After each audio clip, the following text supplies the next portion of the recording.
Thank you very much, everyone. It's a great honor to be part of this amazing conference. I'd like to thank Professor Azam for the kind invitation.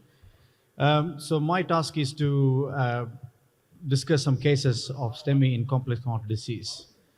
So the data on STEMI is fairly simple. Try to restore a flow in the infarct-related artery unless dealing with the frail patients. So what are the challenges in STEMI? So I think most important is the patient factors. So you may be dealing with a very elderly patient, octogenarians or nonagenarians with renal dysfunction, anemia, anticoagulation. Then you can have hemodynamic complications, which are hypertension, cardiogenic shock, arrhythmias, including heart blocks, mechanical issue like alveolar dysfunction, acute mitral regurgitation or ventricular septal defect, and finally technical issues like calcified lesions, ambiguous anatomy, and thrombus burden. In this lecture, I'll only focus on the technical issues. So I'll show some cases based on some of these lesions we have dealt with. So this is a 50-year-old lady with acute onset of chest pain, ECG showing clear anterior myocardial infarction, risk factors hypertension and ex-smoking. So angiogram showed a blocked LAD, which was then restored with a normal workhorse wire, and you could see a thrombotic lesion in the mid-LAD. Just out of interest, how many of you here would directly stent this lesion? She's a 50-year-old, non-diabetic, no renal disease. The lesion appears fairly simple. How many would you directly stent this? Please lift your hand. Okay, so very few. And I'll tell you why. One of my colleagues obviously did this case. So it put a direct stent, 3.5 by 38 millimeter stent, and you could see there is a dog boning. So it's okay. So he took the balloon out and then took a NC balloon, 3.5 and 3.75, went up to 24 atmosphere. And this is post NC balloon dilatation. You could still see there is a collapse of the stent. So now you could also see a thrombus developing here. So what are the options? Obviously, we did an IVUS. I'll just run this very quickly in the interest of time. You see a very fibrocalcific lesion behind the stent. And you could appreciate here. So what are the options? If you go back a few years ago, I would have taken an OPN balloon and went up to high pressure up to 40 or 50 atmosphere.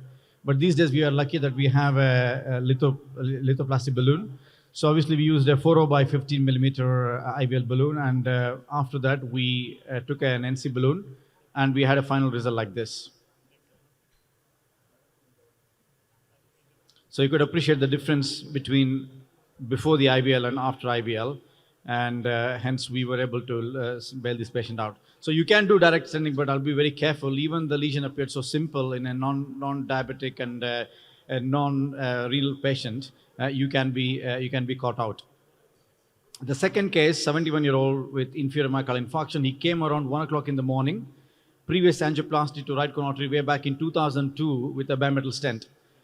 His angiogram essentially showed quite a tight stenosis in the previously placed bimetal stent with TIMI2 flow.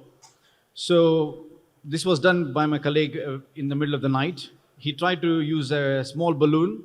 They burst. Then he took a 2 millimeter balloon, which failed to expand even at 24 atmosphere. And he could not pass any bigger balloon beyond the lesion.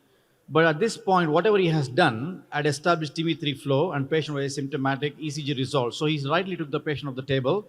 And in the morning, it was transferred to me. And obviously, I started straight with the rotablation because there was a lot of resistance with balloon passing. So I took a 1.5 millimeter burr and I had to do several runs to cross the lesion. After that, did an IVUS, which you could see there's a lot of cracks in the stented segment. So I took an NC balloon, but it's still not expanding. You could see there is a dog boning in the middle of the balloon. So we used a 3.5 millimeter IBL. And post IBL, we confirmed the balloon was expanding and put a toggling stent to achieve a good result.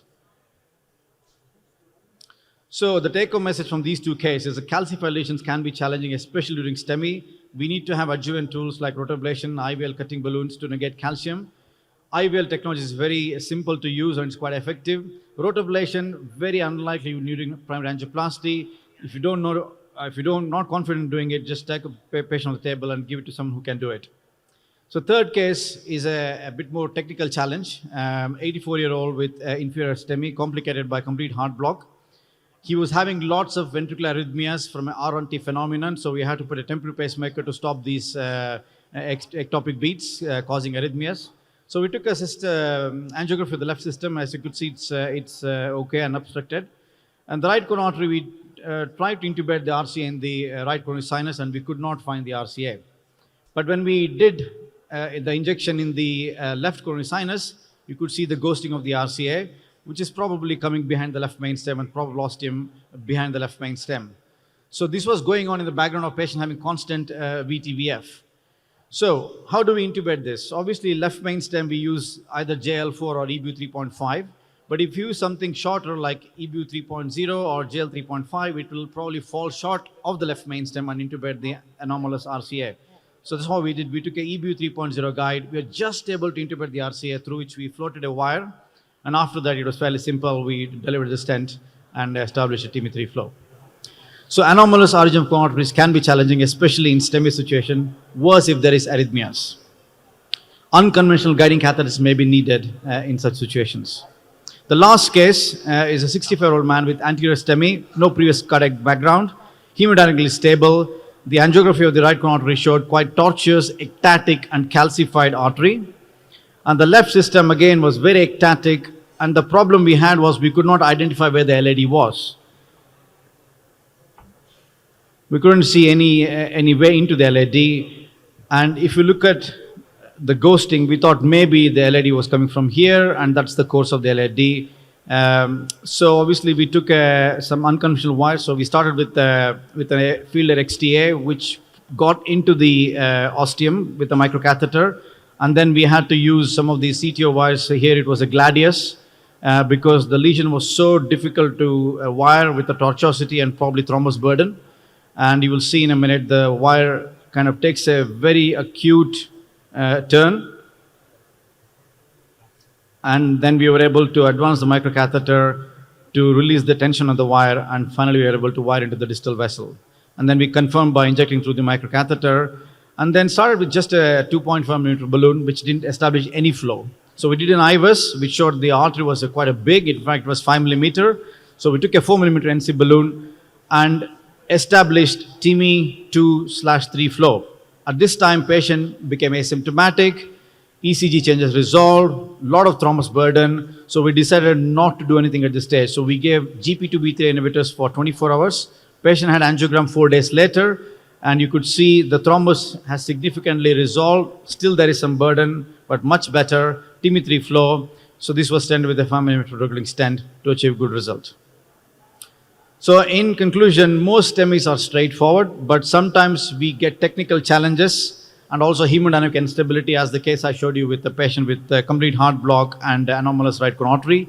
Better to have all the toolkits and skill set when treating such complex lesion subsets. Thank you.